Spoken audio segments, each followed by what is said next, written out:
In this video, we can see how the Google Street View command works.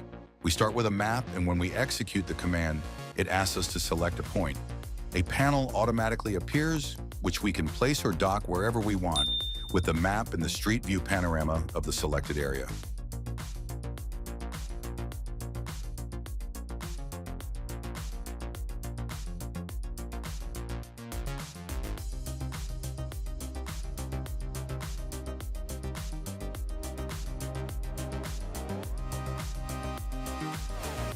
The orange man is placed exactly at the coordinates of the selected point. We can move this man around the map as we wish. When we drop it in a new location, we click Synchronize.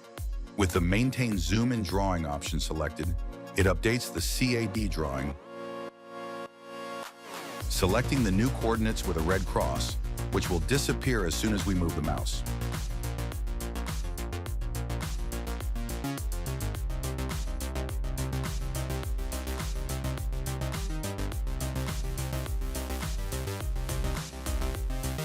To select a new point on our map, we search for a point and click the Designate in CAD button. The map and panorama will update in the panel.